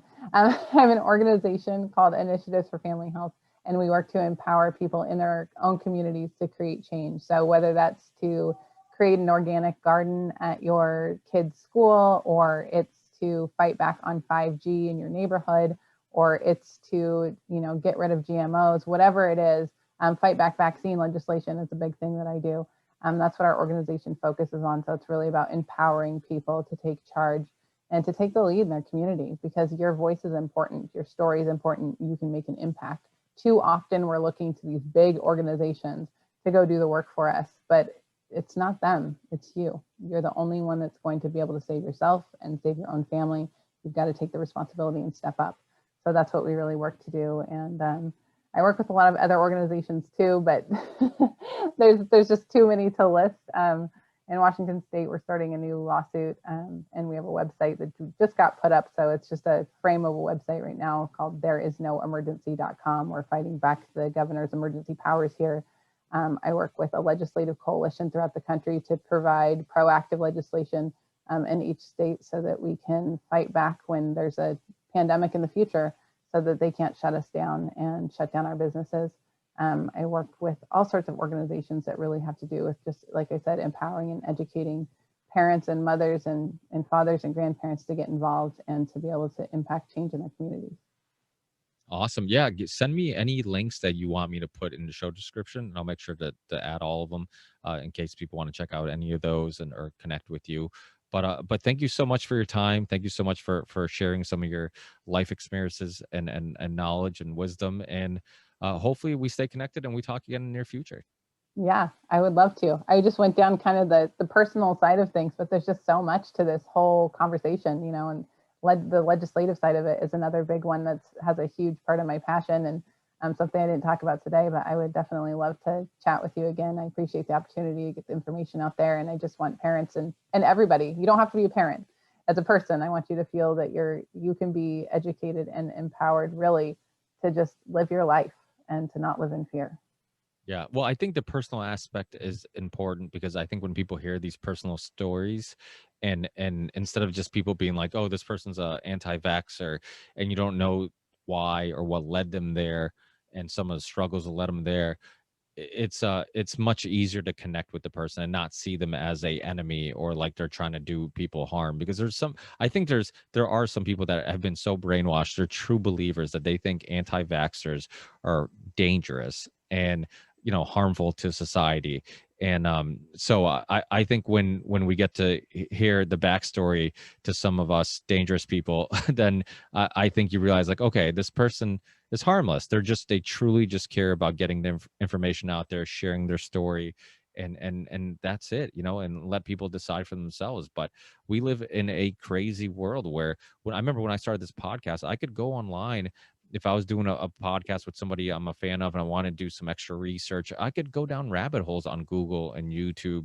And now you're just going to be force fed MSNBC, Fox News, CNN, CBS, all the mainstream places, tons of debunked, articles and videos, which drive me freaking crazy. Cause it's like if you actually take the time to read what they're debunking, like they'll debunk not the actual point. They'll debunk some like mild, like, I don't know, different interpretation of some little thing that really doesn't change the point that was being made. It's such a clever way of convincing people like, oh, this has been debunked. I don't have to do any more research, and nobody looks into like who's doing the debunking, all those links, who are these fact checkers, all this stuff. I mean, I just had what's his name, Craig Salmon Sawyer on the show, and he did the documentary Contraland about human trafficking, and we went down that whole rabbit hole, and he has an organization that fights back against human trafficking, and we're talking about the Clinton, the lady Laura Silsby, I think it was Laura Silsby, who was linked to the Clintons, who was trafficking 33 children from Haiti to Dominican Republic, and all this stuff. And come to find out, she now is and she only got 6 months. She only got 6 months because Bill Clinton got involved and made sure she only got 6 months, even though she had undocumented children. Nobody knows what, supposedly nobody knows what she was doing or why, but she gets arrested. Bill Clinton makes sure she gets 6 months, and now she's the head of the Amber Alert. So yeah, and I was just told this on, I think actually on my last podcast, I was Marty Leeds who might have told me that, or maybe it was, I don't know. It was somebody told me that, and I just remember thinking like, what?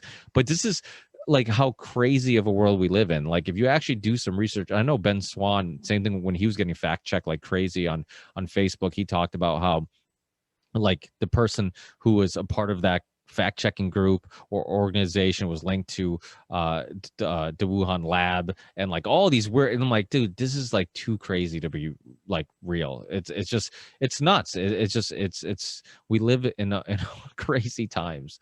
So the fact checkers throw me off. It's so funny. My account's always under restriction or limited, Facebook and Instagram. And the last time it was because I shared a article from the American Journal of Medicine. Literally, it was an article. I didn't add any commentary of my own. I took screenshots of it. I copied and pasted the text, and they said I went against their standards and I got a warning. The time before that was another copy and paste from an article that came out that talked about vitamin D, vitamin C, and zinc helping with not curing, but treating COVID-19. And another one that my account got restricted for was a doctor came out that said 9 out of 10 COVID deaths could have been stopped if prevented if the patients had had adequate vitamin D levels. These are all articles that I literally am just taking screenshots of, copy paste. Like I don't add commentary just so that they don't get censored. And now in the last 3 or 4 months, my account's just getting restricted over and over and over again. They said I'm on my final warning or whatever the other day. And I'm just like, okay, so I'm not going to censor myself because then they win. So I'm going to keep going. I'm going to get kicked off Facebook and off the social media platforms, but it doesn't matter because I'm not going to stop talking. I'm about ready to drive from Seattle down to San Diego for my son to meet with a practitioner. And every single place that we stop, I drop information cards, I drop books, I put, anything that I can at every single restaurant, stop at every single restaurant, every single place that we go, information is going to be dropped. So you can take us off social media. You can try to silence our voices as much as you want to, but we have the truth on our side. We're going to stand up for children. There's nothing that you can do to stop us. We will go boots on the ground, face to face, and do every kind of grassroots educational campaigns that we possibly can, because we won't stop. This is to save the children. Like, there is nothing more important to me than this battle, and I'm all in. Yeah, no, I'm with you 110%. This topic to me is, my kids are completely unvaccinated. I tell people all the time, and I do it because I'm like, not one needle has gone in my. I mean, to the point where like people talk about it, my kids are like, "What's that?" And they're like, "Oh, some kids get poked with a needle. Like they think it's weird. Like they don't even understand it because they've never had to go through it." And my kids are cognitively like, obviously they're my kids. I'm going to brag a little bit, but they're cognitively they're I don't want to go overboard, but they're definitely above average, and physically full of energy, full of life, always smiling. If anybody follows me on Facebook or Twitter or Instagram, any of the places where sometimes I'm sharing photos of my kids and videos, I mean, for a 4 and 5-year-old, I mean, they're just full of life, full of energy, just like kids should be. I mean, my son, because he's nonstop 24/7, he doesn't need a pill for that. That's not to, I'm not going to be a lazy parent and be like, oh, he has ADHD, he has ADD, he has all these things, like get him on a pill so he's easier to deal with. He's like, no, that means he's healthy. It means he's full of energy. If you look at the history of like factories and stuff like that, I mean, they did it because they're trying, or schools, I should say. They created schools, the school system, because they're trying to make better factory workers, because naturally we aren't supposed to be able to sit down in one spot for that long period of time, and which means that we weren't designed to be in factories and work for the big billionaires who were making the money off us. So if a child's nonstop moving around, that's because he's full of life, he's full of energy. I mean, when physically I feel good, I'm more likely to go outside and rake the leaves or cut the grass or what. So it's like, why would I think that if my child is running around and whatever, that it'd be a medical issue? That instead of looking at it like, no, it means he has energy and he's eating quality foods that make him feel good, and give him the energy to go out and do stuff. So uh, the thing about the GMO movement, the anti-GMO movement, the anti-vaccine movement,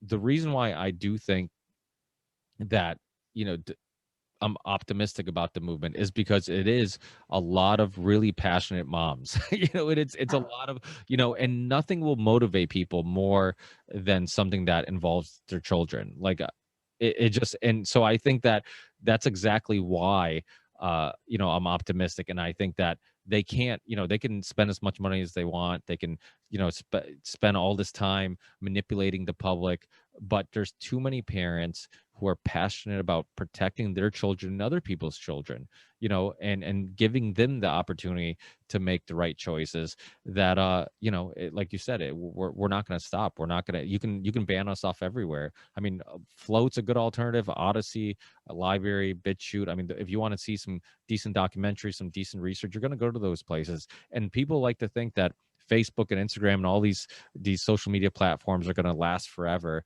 but we also thought MySpace was going to last forever. And so eventually and the younger generation, guess what, when like your grandmother's on Facebook and on Twitter and whatnot, it's not going to be cool anymore. The younger crowd's going to be like, I'm not, Facebook's not cool anymore. So it's I am optimistic about the future because of all this. And I think that so much public conversation about vaccines has actually helped, because more people than ever are at least open to the idea of being skeptics about vaccine science, and really what agendas are being pushed. So yeah, I mean, we're definitely not going to stop. You can ban, I do the same thing, I screenshot stuff, and it always boggles my mind how quickly Instagram will put a warning on there. And I'm like, I didn't write anything. How do they know? Like, that's how advanced their AI and their, their technology is, that you can screenshot something and it'll already know you're talking about something that's COVID related or vaccine related. And that alone should be scaring people. It's the extent that they're going to and how advanced the technology is, to scare people to not click on an article that actually comes from mainstream sources anyways. So yeah, but we'll keep fighting. And I know I don't want to hold you up anymore, and I'm sorry for these these long rants. It is one of those topics that it's hard not to get caught up in and go on these long rants. But we'll definitely stay connected. Like I said, send me links to anything that you want in the show description that you want people to be able to check out, and hopefully we talk again in the near future. Well, I really appreciate it. I just have to tell you how much I appreciate you doing this. And yeah, you have unvaccinated, healthy children. And you know what? You could go live your life with your kids and your wife and just enjoy it. You don't have to do this. So I really appreciate you being out there and getting this information out there, because we are being censored. And when you're doing stuff like this, like, you're reaching more people, and that's amazing. And, as a mom of a child that doesn't have a voice, I appreciate that you are being that voice for the children that don't have the ability to do so. Thank you. Thank you. I mean, I do think there's a problem with the fact that there's a lot of outspoken parents who have vaccinated injured children, and not enough outspoken parents who don't have vaccinated. Because the thing is, I've been in that pediatrician office where my wife, regardless how much information we went through, regardless how many conversations we've had, regardless how many documentaries and podcasts and articles I would send to her and have her watch, the power of authority, a power of a pediatrician saying you're putting your kids in a dangerous situation, can plant that seed of doubt. And even after all the research, it can scare you enough to completely, rethink everything you just read and learned. And so we need examples of, and I always say, like, my kids can be the example. Like my pediatrician, or my ex-pediatrician, because as you can probably guess, I am not welcome there anymore. But my children's pediatrician, the first couple months of life were telling us that our kids are going to have this issue and that issue if we don't vaccinate them, and how dangerous of situations we're putting their lives in because we're not vaccinating them. And now, years later, it's like, hey, what happened? I thought my kids, all these bad things were going to happen. Instead, no bad things happen, and they're probably healthy because of the vaccine, because of the lack of vaccines. So I think parents need it. It is one of those topics where publicly, like, my wife won't want to bring up or say, because she's worried that it is a hot topic and people will get mad. But and she knows that, like, I don't like confrontation, but the only thing I don't like less than confrontation is knowing that I could have some information that could help somebody, and I'm not talking about it, and I'm not saying it, and I'm keeping it to myself.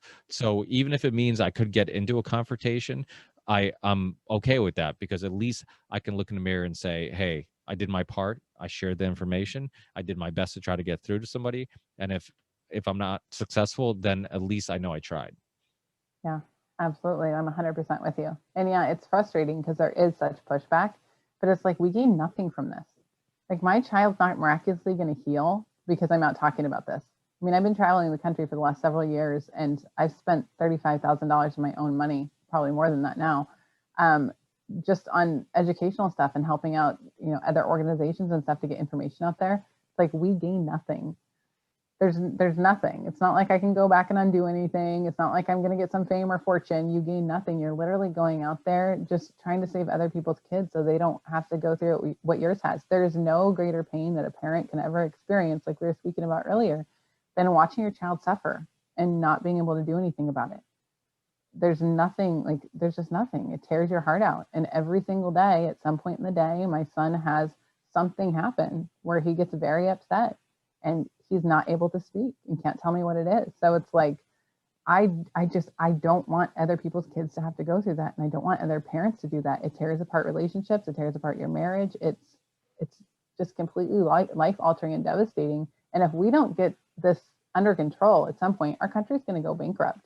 My child doesn't receive any state or federal funding just because I don't want the government involved in my child's life at all. So I'm like, keep them off the books as much as possible. But I mean, so many of these kids are getting huge amounts of money through the school, through the federal and state, governments, through Medicaid, through Medicare, SSI, SSDI, all these different things. It's like, our country is not going to be able to sustain this.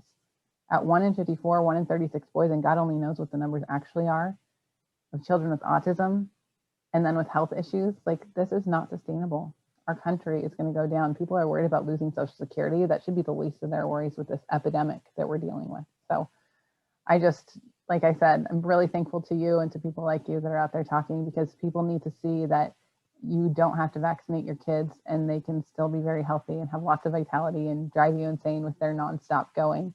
And you know, you're good. Your immune system's there. You can support your immune system. You can eat healthy. You can do all the things we talked about earlier, and you're okay.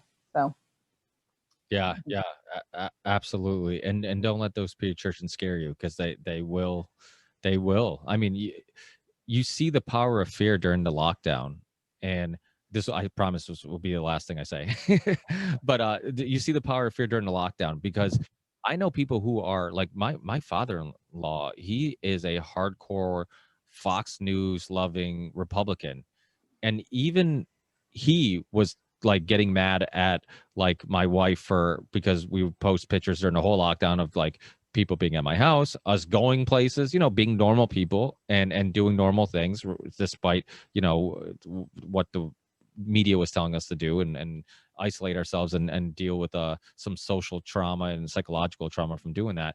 But you know, we were living our lives, and he was getting like upset at my wife about these things, and I'm just like, I thought he was a Fox loving like Republican, and even though he hates the other political party, and I'm a political atheist, I don't give a shit which political party you're on. I just kind of look at like logic, and I look at the evidence, and I try to make a logical decision based on that.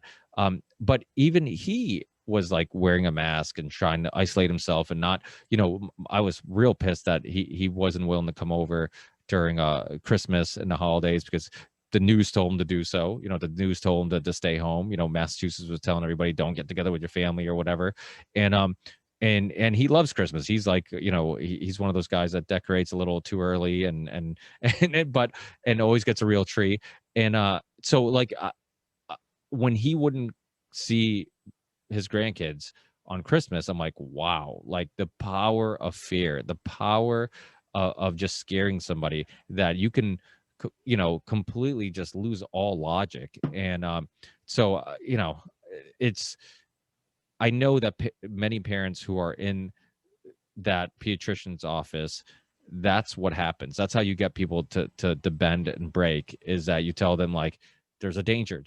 You could, like, if I make a poor decision based on like what shoes to buy, maybe I just buy a pair that are ugly or don't fit me that well. But when you think that making the wrong decision can lead to harming your children, then, you know, logic goes out the window, and you're just like, well, I don't want to be wrong on this. And you know, yeah, I've done some research, but there, you know, there are people on YouTube, and you know, I don't know, maybe I'm questioning what I should be doing.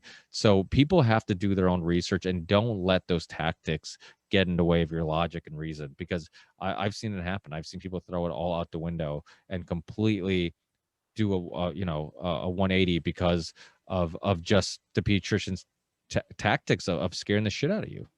yeah, I tell people all the time, don't listen to me. Don't make the what I'm saying be the reason why you do or you don't vaccinate your kids. Like I'm saying, do some research, because there's things out there that mainstream is not telling you. And here's some places to look, and it's all mainstream. But you need to feel really confident in your decision. So if you're scared of pertussis, then go look at what the chance of your child getting pertussis is. Go look at the chance of having a severe case of pertussis is. Go look and see what those symptoms look like. Like go do the real research. But unfortunately, you're just not encouraged to do that anymore. You're just told that if your child gets pertussis, they're going to die and you're going to feel terrible and it's going to be the end of the world, da, da, da. But it's not that way. It's really not as big and scary as you think. And that as parents, like we were saying earlier, you know, you have your intuition. You've got that gut feeling. It's like, go do the research, talk to your spouse, you know, think about what your values are in life, listen to your gut and make your choice. But you know, you have to do it. You have to take the responsibility back. So much of this, whether it's with your weight or your health or the vaccine issue or whatever it is, comes back to taking that personal responsibility. For too long, our government has been taking that from us and saying, oh, let me do this for you. You know, if you can't afford XYZ, we'll give you this program or this support or whatever it is. But no, we have to take responsibility. It's our responsibility to protect our children. It's our responsibility to keep them and ourselves healthy.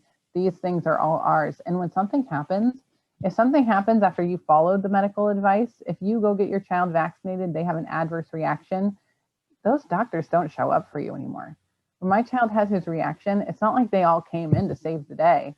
They were just like, oh, we don't really know what to do. Like, good luck with that. Here's some drugs. And that was it. It was on me doing my own research on alternative media and, reading books and looking stuff up online and joining those Yahoo email groups to figure out how to help him.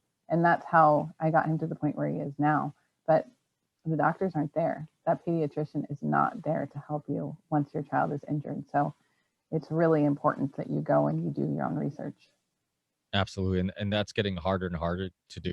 So, I mean, now people really have to get creative with, where to find this information, because even if I think some people, even if they do want to do their own research, sometimes they don't know where to look. They go on Google, they go on YouTube, and next thing you know, they're like, hey, I did my research, and all I found was the fact that all the things that anti-vaxxers have been saying have been debunked, and that's what that what ends up happening. And so I think that these other alternatives are super important. I'm always promoting them because, and again, when one door closes, another one opens.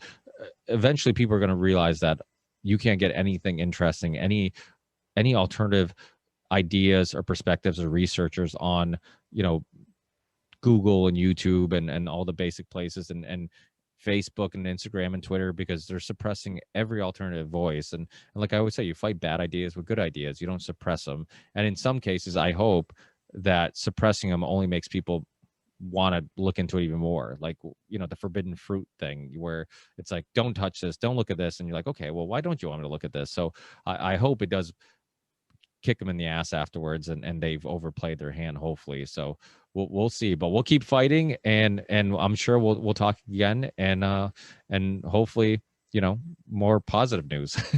Yeah. Well, I would just end it with this and say that if you're questioning vaccines and you don't know where to go to do your own research, go look up vaccine inserts.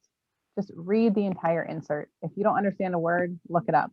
If you need help, obviously reach out. Anyone is willing, is able to reach out to me anytime.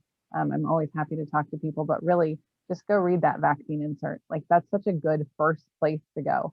And then, you'll be down the rabbit hole at that point, and you're definitely going to find other things. But there's nothing that you can argue with. There's no conspiracy or anything else. You're reading the insert that comes with the vaccine, and if you can't get past that and feel comfortable with vaccinating your kids, then that's a conversation that you need to be having with your partner, and then going from there. So Absolutely, absolutely.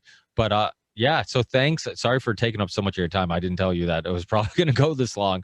But thank you so much for taking so much of your time to chat and discuss all these very important topics and subjects. And I'm sure we'll keep in touch, because this whole community, we don't go away too often, and we're very passionate about this. So any way we can help each other, we usually do. So strength numbers, I think, is important. But thanks, Susie. I really appreciate it, and we'll talk again soon, I'm sure.